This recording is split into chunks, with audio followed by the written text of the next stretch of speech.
बिल्कुल हम तो इसके पक्ष में ही हैं, लेकिन हम इसके साथ ही हैं, लेकिन हर बार अगर विरोध करेंगे तो स्वाभाविक है कि राजनीतिक लाभ मुझे होगा। अरे भाई, इनको बोलने दीजिए, वहां पर बेचारे को मुंह पे ताला लगा हुआ है, वो बगल में कोई बोलने नहीं देता उसको। और अखिलेश जी मेरे मित्र हैं तो कभी कभी मदद कर देते हैं।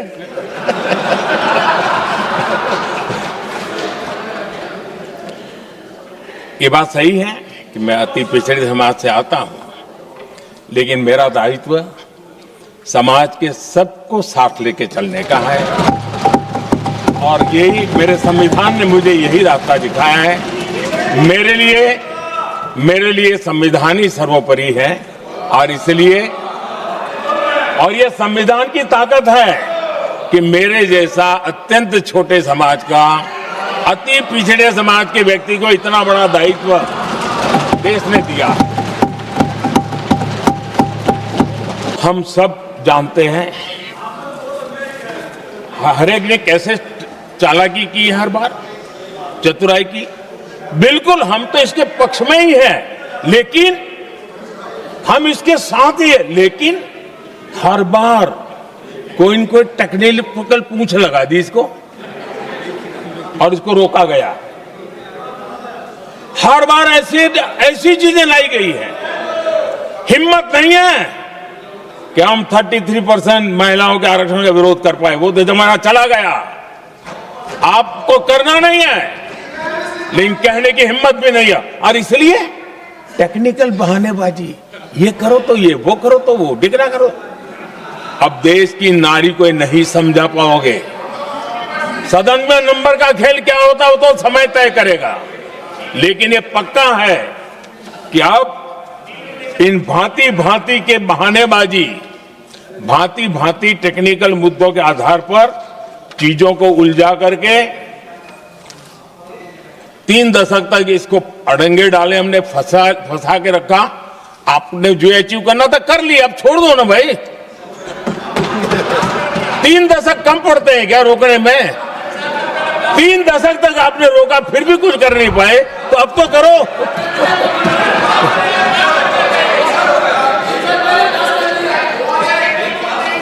आदरणीय अध्यक्ष जी,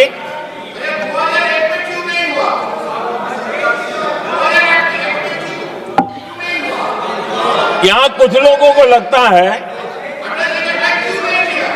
आदरणीय अध्यक्ष, यहां कुछ लोगों को लगता है इसमें कहीं न कहीं मोदी का राजनीतिक स्वार्थ है।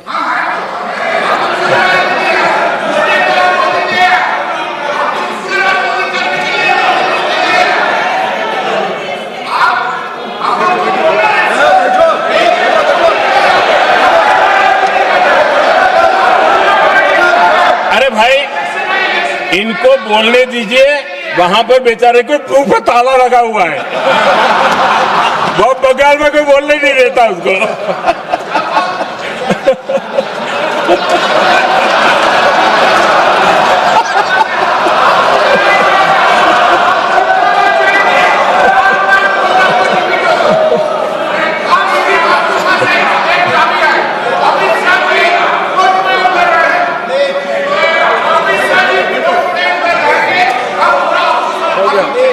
आदरणीय अध्यक्ष जी,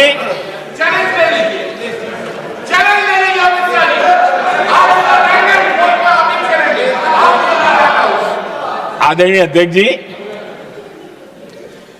देखिए, इसका अगर विरोध करेंगे तो स्वाभाविक है कि राजनीतिक लाभ मुझे होगा, लेकिन साथ चलेंगे तो किसी को भी नहीं होगा, ये लिख के रखो। किसी को नहीं रहेगा, क्योंकि एक फिर अलग पहलू हो जाता है, फिर किसी को फायदा नहीं होता। और इसलिए हमें क्रेडिट नहीं चाहिए। जैसे ये पारित हो जाए, मैं कल एडवर्टाइजमेंट दे करके सबका धन्यवाद करने के लिए तैयार हूं, सबकी फोटो छपवाने के लिए तैयार हूं। क्रेडिट आप ले लो, चलो। क्रेडिट की चिंता है क्या है जी, ले लो ना क्रेडिट। आपको जिसकी फोटो छपवानी है सरकारी खर्चे से हम करवा देंगे।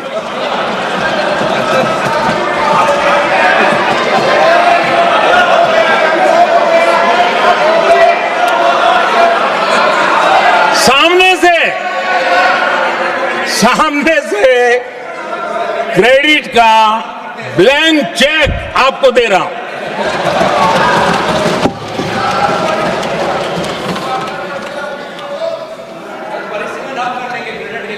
आदरणीय अध्यक्ष जी,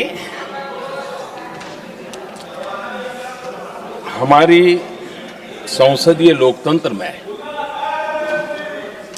महिलाओं की भागीदारी ये सिर्फ आंकड़ों का खेल या एक लोकतांत्रिक व्यवस्था में सुधार इतना सीमित नहीं है।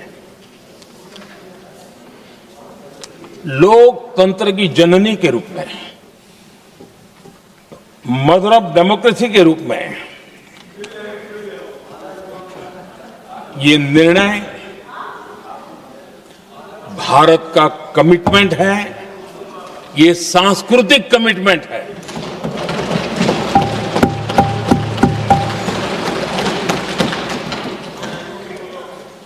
और इसी कमिटमेंट के कारण पंचायतों में ये व्यवस्था बनी और अब तो 20 से अधिक राज्य है जहां 50% हुआ है।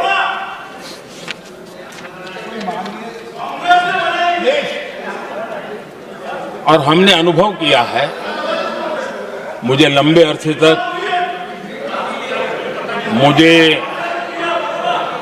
अरसे तक मुख्यमंत्री के रूप में सेवा करने का जनता ने अवसर दिया और उसी कालखंड में ग्रासरूट लेवल पर विमेन लीडरशिप को मैंने देखा है। मेरा अनुभव है कि संवेदनशीलता के साथ समस्याओं के समाधान में उनका कमिटमेंट बहुत ही परिणामकारी रहते थे, विकास की यात्रा को गति देने में रहते थे। और उस अनुभव के आधार पर मैं कहता हूं कि इस सदन में उनकी आवाज नई शक्ति बनेगी, नई सोच जुड़ेगी, देश की दिशा में एक संवेदनशीलता जुड़ेगी। तथ्य और तर्क के आधारों पर अनुभव जब जुड़ता है तब मैं समझता हूं उसका सामर्थ्य अनेक गुना बढ़ जाता है और सदन कितना समृद्ध हो।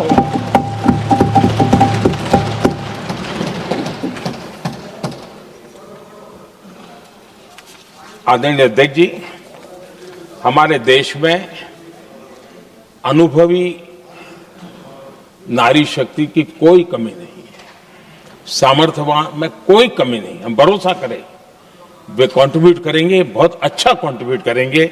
और आज भी जितनी हमारी बहनें यहां हैं, जब भी उनको अवसर मिला है उन्होंने बहुत अच्छे ढंग से अपनी बात बताई है, सदन को समृद्ध किया है।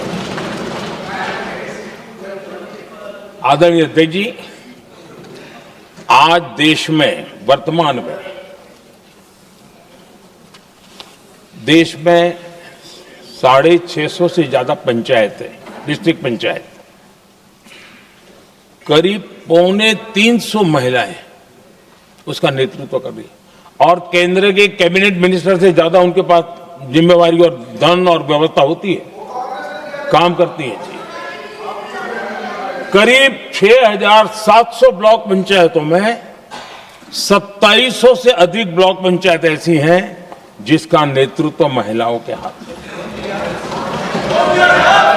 आज देश में 900 से अधिक शहरों में अर्बन लोकल बॉडीज की हेड के रूप में मेयर्स हो या स्टैंडिंग कमेटी का काम देखने वाली बहनें हैं, उनकी ताकत है।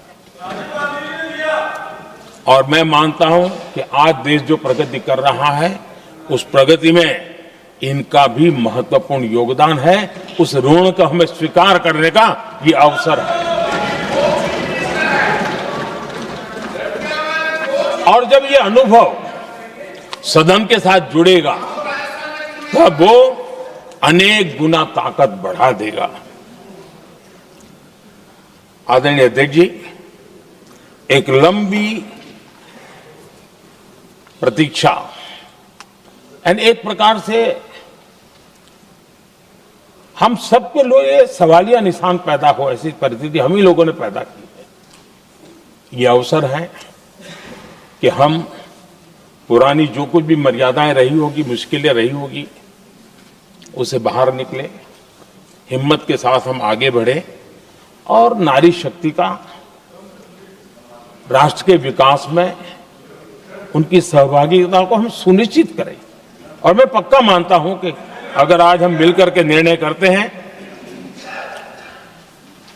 और मैं तो आग्रह करूंगा कि हमें सर्वसम्मति से इसको आगे बढ़ाना चाहिए।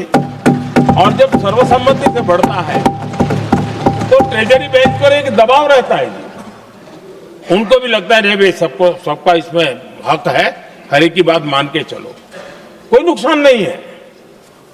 सामूहिक शक्ति से तो अनेक परिणाम हमें अच्छे मिलते हैं।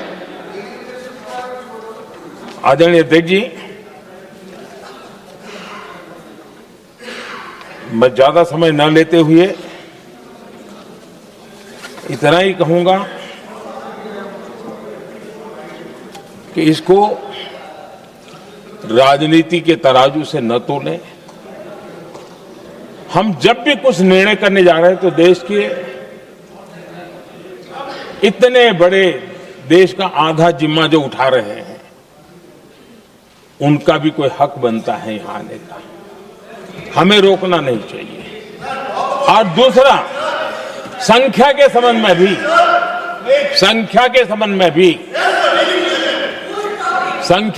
में भी एक मत पहले से बनता आया था, चर्चा थी कि साहब ये जो है इनका कम मत करो, अधिक कर दो तो जल्दी हो जाएगा। वो अधिक वाला विषय वो आया है कि चलो भाई पैसे जो संख्या थी 33% और बढ़ा दो, ताकि किसी को ऐसा न लगे कि मेरा हक चला गया। एक नई शक्ति जुड़ेगी, अतिरिक्त शक्ति जुड़ेगी। और अब सदन की रचना भी तो अब पहले से हमने सोच के रखा है, जगह तो बना ली है।